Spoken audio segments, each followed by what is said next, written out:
Radio Migrante every Sunday night from 9 to 10 p.m. on CHRY 105.5 FM.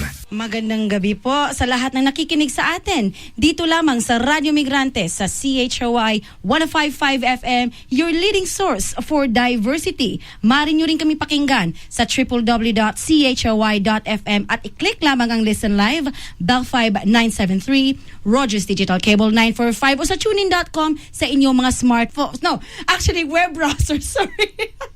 Ang inyong makakasama ngayong gabi ay yung tagapaglingkod na si Rhea Gamana at Ish Cabana. Magandang gabi, Ish. Kamusta? Magandang gabi at lalo na sa ating mga ama, ating mga tatay, yes. ating mga kung ano man tawag niyo sa inyong mga daddy, papa. Ano pa ba? Pops. Tatay, oo.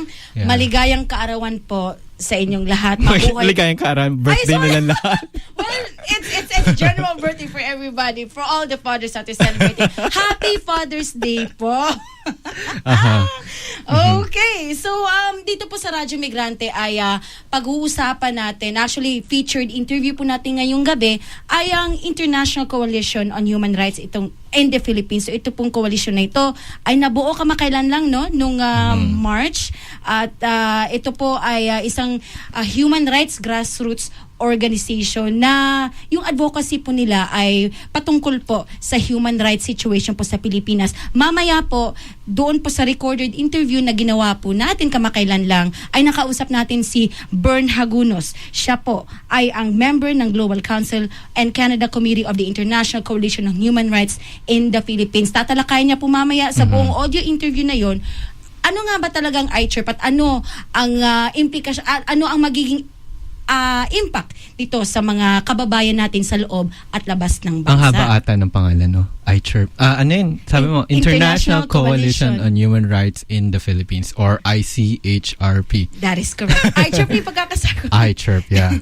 Very, very short. Yeah, ganun naman talaga tayo sa no? Sa Filipino community. Ang dami-daming abbreviations, acronyms, pero yeah, nagagawa nating paikliin. Yeah. Ganun tayo eh. So, bago tayo pumunta doon sa interview na binabanggit ko, ay news and headlines muna tayo. So, unahan mo na, Ish. Maikli lang? Okay, sige. So, we have 3 news and headlines tonight. Aquino government's criminal neglect of occupational safety results in workplace massacres. Tomas Milamena, Bishop of the People, staunch defender of justice and peace. And progressive groups call for Aquino's ouster, citing betrayal of Philippine independence. So first off, Aquino government's criminal neglect of occupational safety results in workplace massacres. Women's group Gabriela and labor group Kilosang Mayo Uno or KMU joined forces in a picket in front of the National Office of the Department of Labor and Employment in Intramuros, Manila, June 4, Wednesday, to condemn what they call as, quote, workplace massacre, unquote, under the administration of President Benigno S. Aquino III. They carried a big black banner with the words, Katarungan para sa 8 manggagawang namatay sa sunog, or, in English, Justice for the 8 workers who died in the fire, and placed lit candles on the sidewalk to amplify their call for justice. The 8 women workers died when a padlocked electronics warehouse burned down in Pasay City on May 30th.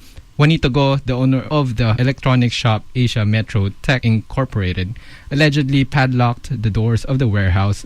Thus, when the fire broke out, 8 women workers suffocated to death. Other women workers were able to break out of the warehouse. According to Nenita Gonzaga, KMU Vice Chair for Women's Affairs, in quotes, we call for justice for the 8 workers who died because of last Friday's fire, and for all workers who died because of the Aquino government's criminal neglect of occupational health and safety. The number of deaths in the workplace under Aquino already amounts to a massacre, unquote.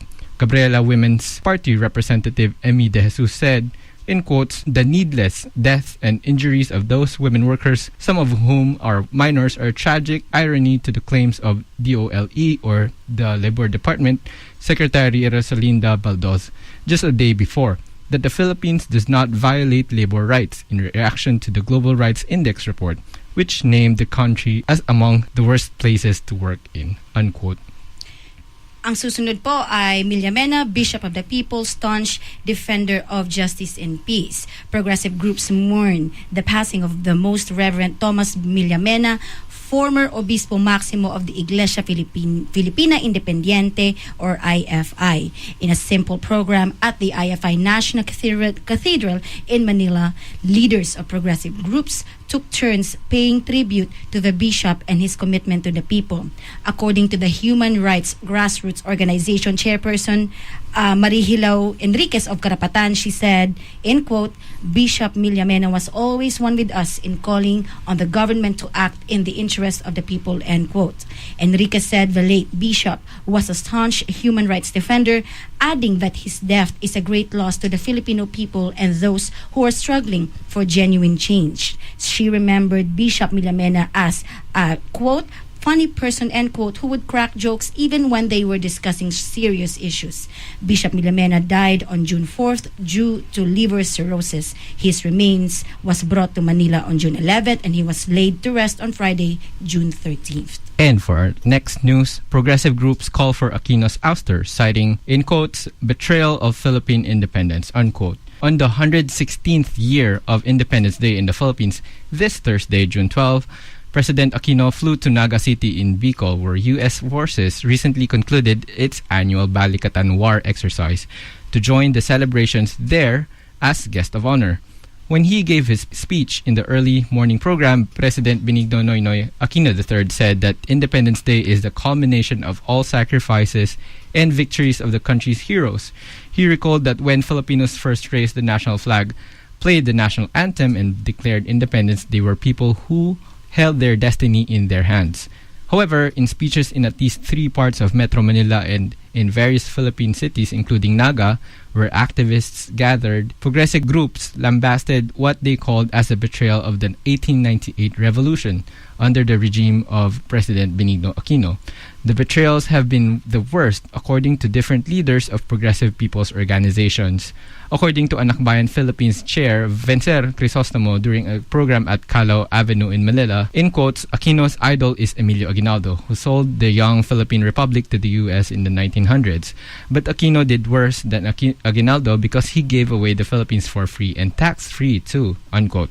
Crisostomo was referring to a provision in the Enhanced Defense Cooperation Agreement or EDCA or EDCA, signed a month ago by the Aquino and Obama administrations, where the Philippine government gives the U.S. forces basing rights over agreed locations, rent-free and tax-free.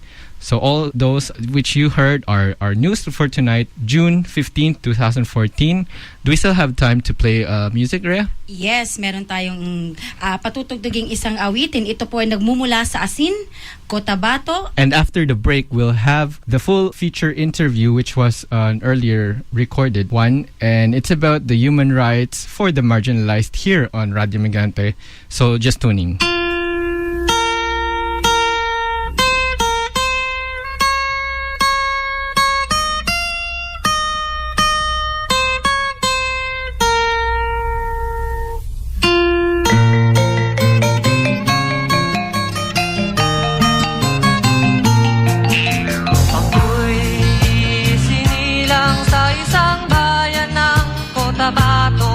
Kasing gulo ng tao, kasing gulo ng mundo. Dahil di magkasundo sa relihiyon at prinsipyo, nagkagulo.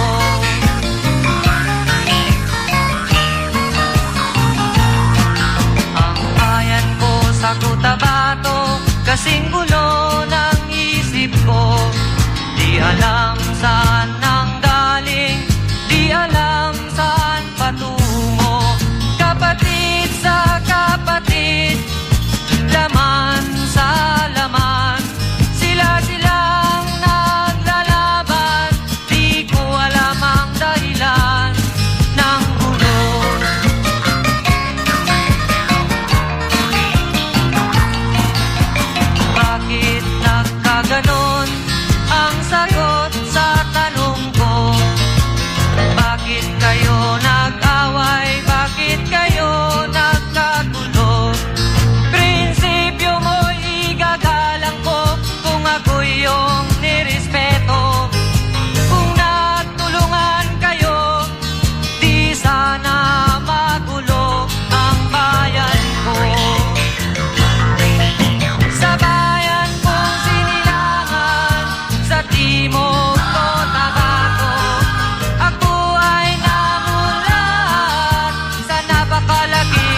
This is CHRY 105.5.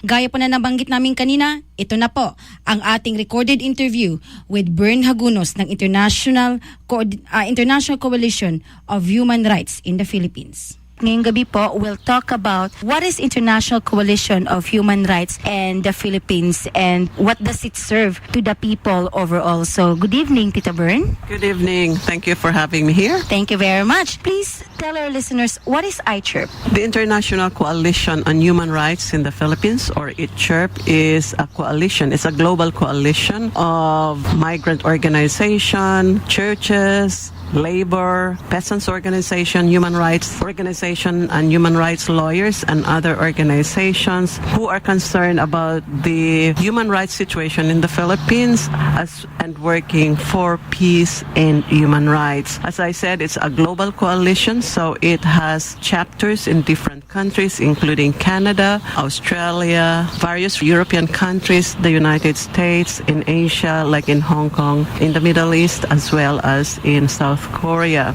At the moment, we are working on two issues, particularly human rights and peace. Why was ICHRP formed? What came up? Why everyone decided to form ICHRP?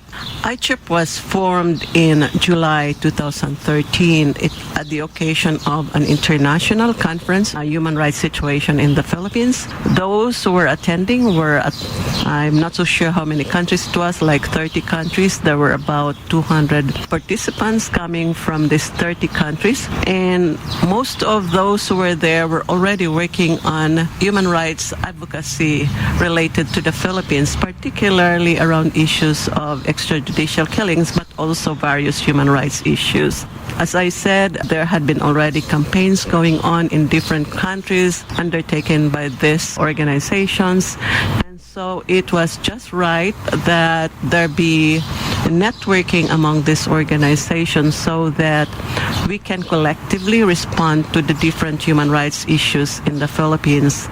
In the Philippines, the human rights workers as well as the people's organizations have been working on human rights. They feel that they have exhausted all means and all avenues to get the government to address the human rights violations problems in the Philippines, particularly extrajudicial killings.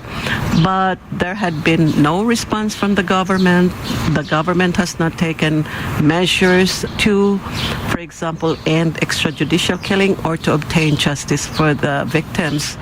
So both the Philippine partners as well as the human rights organizations overseas feel that the collective action to press the Philippine government to get some actions on human rights violations was needed in order for the people to get justice. It's the work, you probably want to know it, the work of the ICHRP includes solidarity, building relationships with the people's movements and organizations, not just human rights organizations, but people's organizations like labor union, peasant organization, youth organization, women, churches. So one of its role is to strengthen solidarity. It also undertakes public education to raise international attention to the human rights situation in the Philippines and to make known the atrocities committed against the people of the Philippines by state agents. It also undertakes, this different organization also undertakes advocacy or lobby with their own governments. For example, in Canada, the ICHRP in Canada undertakes lobbying and advocacy with the Canadian government, and it also do advocacy at the international institutions, human rights institutions like the United Nations. And ICHRP also undertakes campaigns, campaigns, for example, to push for the peace process or campaigns on extrajudicial killings. In Canada, before ICHRP, there was already a Stop the Killings network. That was in response to the escalation of extrajudicial killings or assassination, political assassinations of human rights defenders, leaders of people's organization. That has been escalating since 2001. And so in response to the call of the Philippine Partners. Stop the Killings Network was formed in 2006. It has various organizations in different parts of Canada, and collectively we have done public education, networking, and advocacy. So Canada, Stop the Killings Network will broaden its engagement in this work and address different human rights violations. You mentioned the Philippine government because when Marie Hilao Enriquez was here 2 weeks ago for her Canada tour to speak in different engagements, she mentioned about the youth saying that the U.S. being the boss of the Philippine President Benigno Aquino III. So how does this link to the human rights violations that has been happening in the Philippines?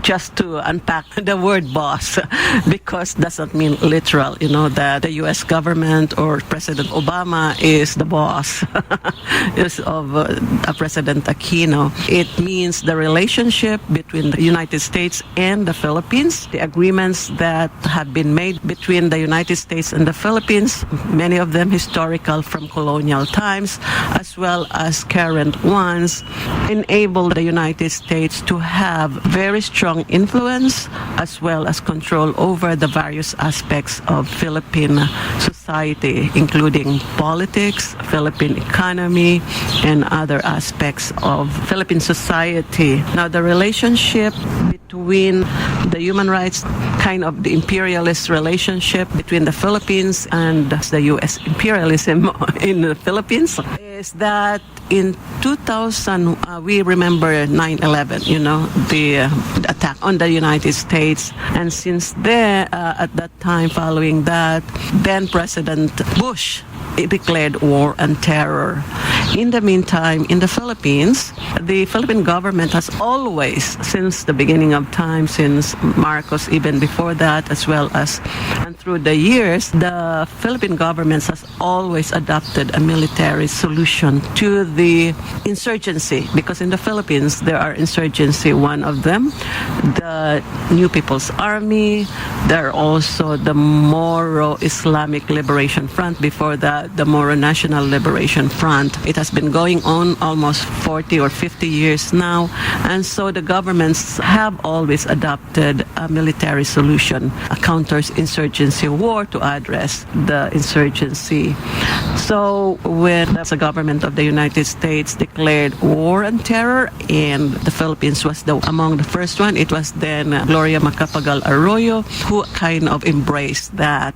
And it got a lot of military support, military financing. The government got military financing from the United States. And so the counterinsurgency became kind of sold as a war against terror. And the rise in the escalation of extrajudicial killings, for example, the worst form of human rights violation, could be traced to that, in 2011, following the declaration of the war on terror and then the embracing of the war of terror by then President Gloria Macapagal Arroyo.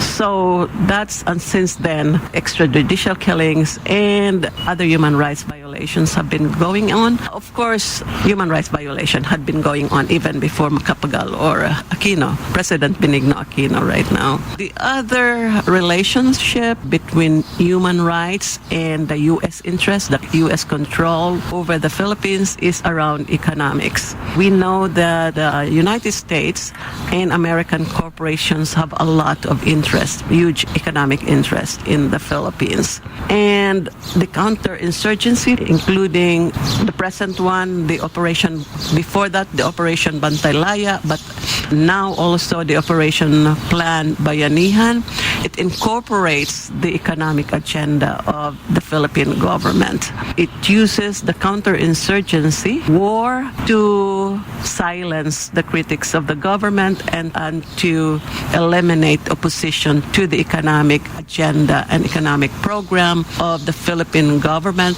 And therefore, projects, for example, around economic projects like mining, in many cases, there are military operations in mining areas.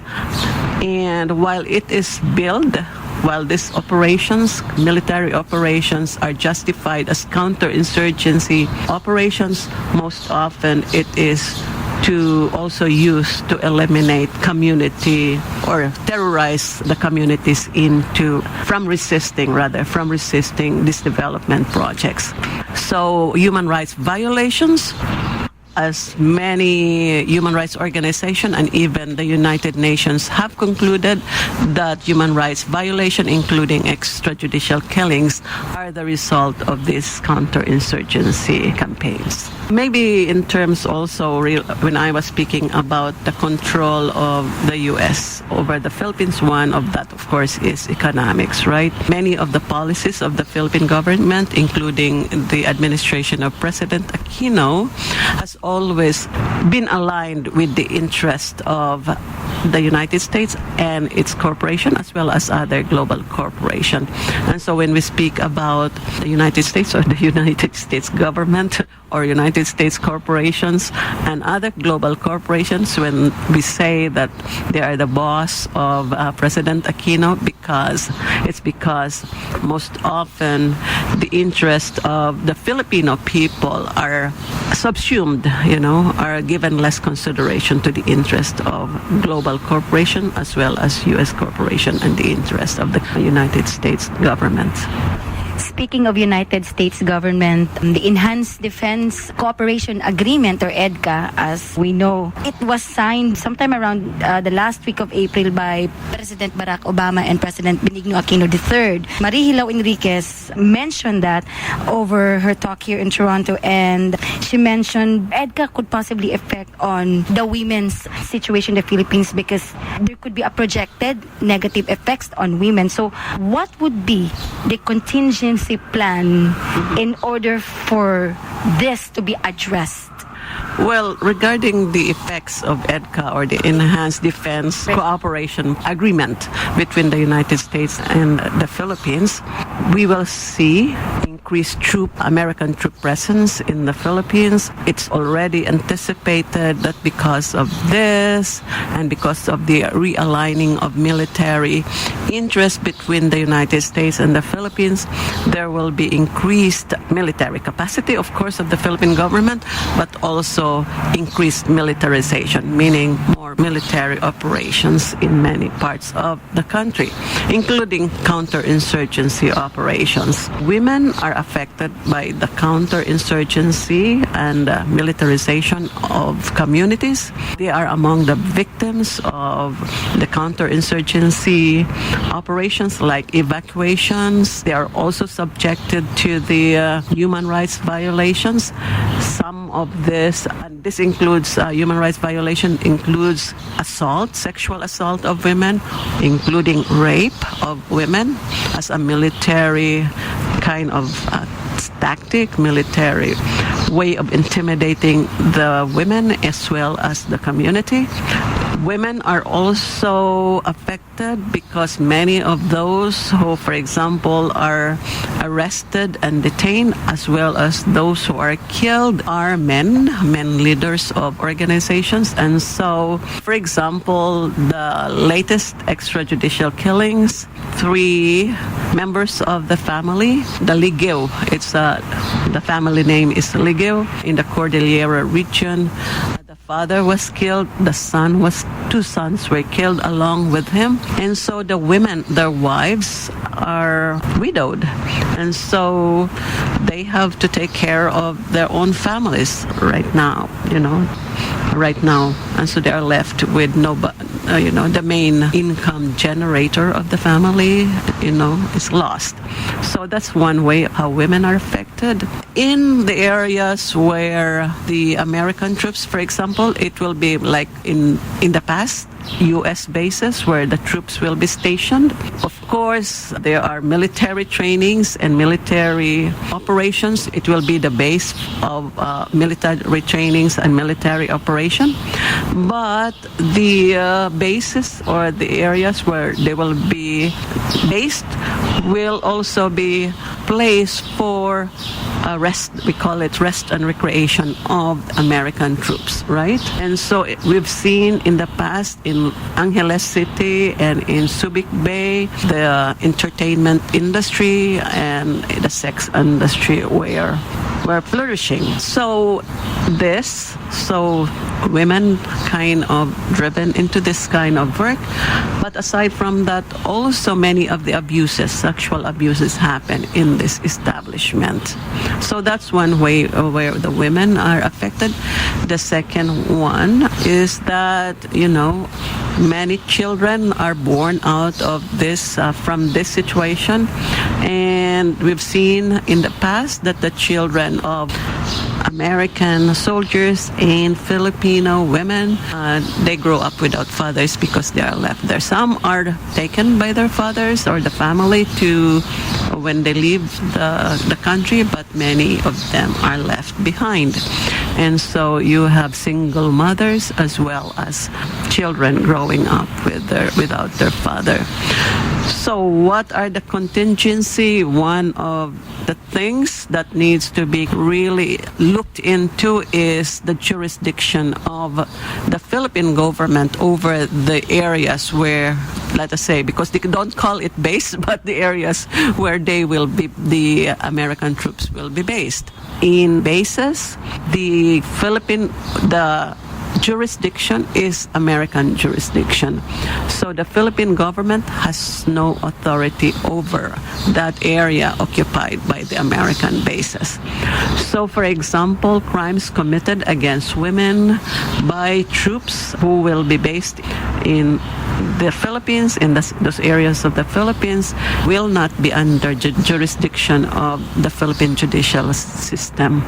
And so, and many times, the perpetrators of sexual abuse, such as rape against the Filipino women, have gone scot-free because of this arrangement. So for women organization in the Philippines, they want to ensure that there is a system that covers that women who are abused, for example, will get justice through the Philippine justice system. Of course, there are many aspects. How will you again, it's related to the human rights violation, how women be protected from human rights abuses, including, arrest and detention, etc. So those are some of the things that needs to be looked into.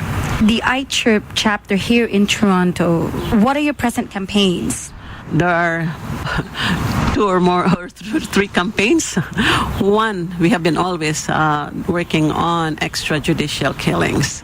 Since 2006, more than 1,000 people, human rights defenders, church workers, peasant leaders, trade unionists, student leaders, and others have been killed. And not what I know is that only one person, or the case of one person, has been successfully prosecuted. So one of our campaign around the extrajudicial killing is that to get the Philippine government investigate, prosecute, and punish the perpetrators of this crime. The other one is to campaign for the Canadian government and other organizations and other governments to express, to show, and to press the Philippine government to stop, to take concrete, decisive measures, demonstrable measures that it is stopping the practice and the policy of extrajudicial killing. So that's one. So we do some lobbying, we do some advocacy with different organizations to bring attention to this problem, as well as to get them involved in the advocacy. We also directly advocate with the government and members of parliament, like meeting with them, writing letters to them to make them aware, but also to take action to pressure the Philippine government on this issue. The other campaign that we have is around the peace process.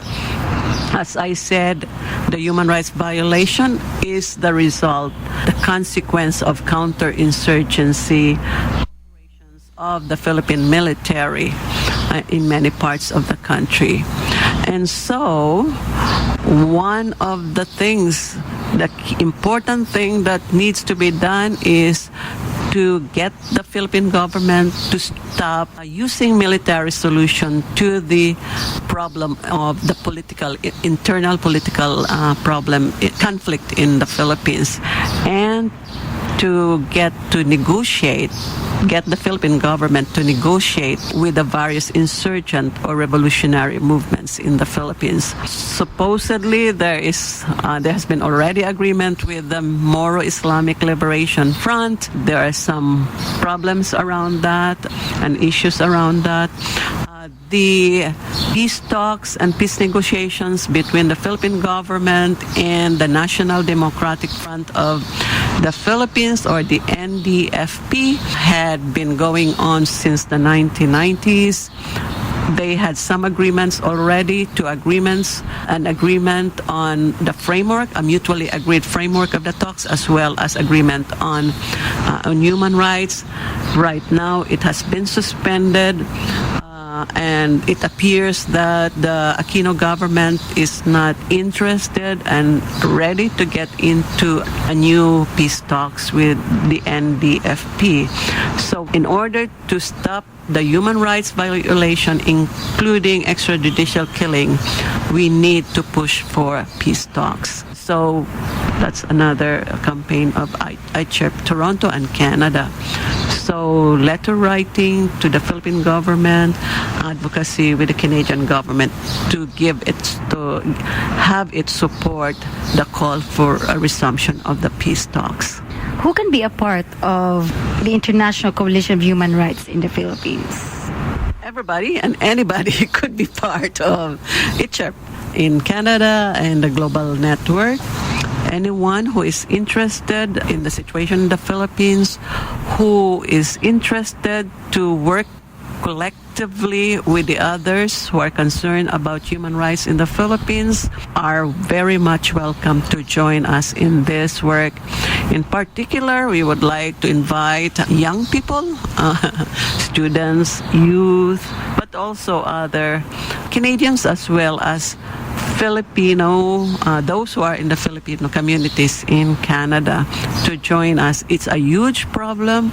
It's the denial of the basic rights of Filipinos, the denial of the right to life, to safety, and to the other basic needs. And so it's a human concern. It's a Filipino concern for those who are in the Filipino concern, as well as a Canadian concern. So you are most welcome to join us. Just give us a call, including give Radyo Migrante a call. Final message to our kababayans listening tonight here in Radyo Migrante. To all kababayans who are listening, the Philippines need you. Our kababayans in the Philippines need you. As Sharon Ruiz Duremdes, who was the General Secretary of the National Council of Churches in the Philippines, once said when they came in 2007 to start the global campaign to end extrajudicial killings in the Philippines, she said that the churches, the people's organization, human rights defenders, and other Filipinos have tried their best to promote human rights in the Philippines, to stop human rights violations in the Philippines.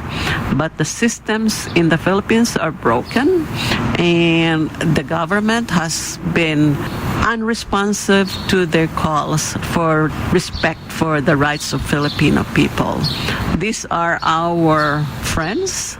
These are relatives or friends of your relatives in the Philippines. Even if they are not relatives and friends, these are our fellow Filipinos. And so we invite you to learn about this, and as well as to take action, join us in taking action to end human rights violation in the Philippines. Maraming salamat, Bern Hagunos, member of the Global Council and Canada Committee of the International Coalition on Human Rights in the Philippines. Thank you po.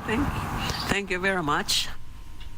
At yun po ang ating panayam, ang recorded interview po natin kay Bern Hagunos, member of the Canada Committee and International Coalition of Human Rights in the Philippines po. So maraming salamat, Bern Hagunos. And before tayo pumunta sa ads and a little bit of song later, napakabigat.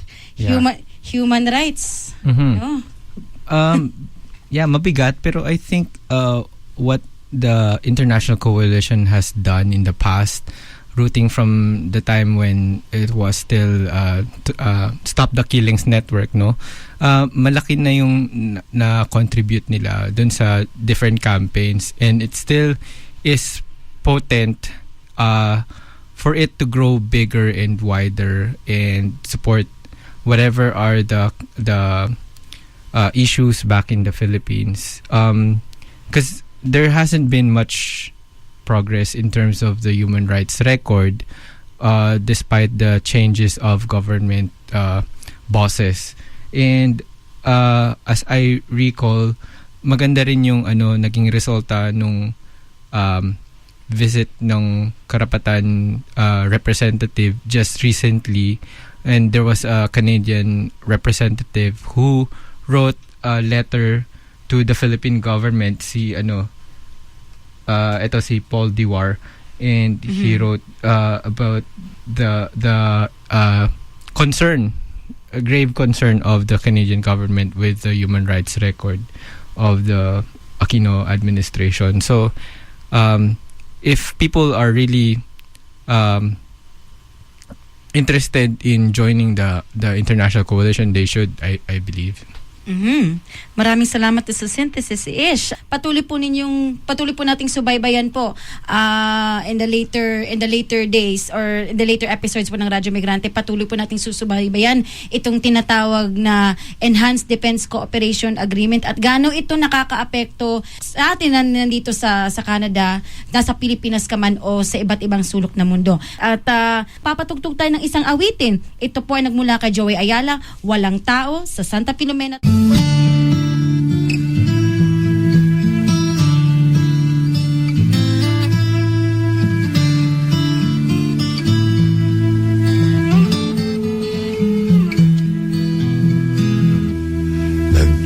Nag-iisang lumilipad ang langay-langayan, anino niya'y tumatawid sa nanunuyong palayan.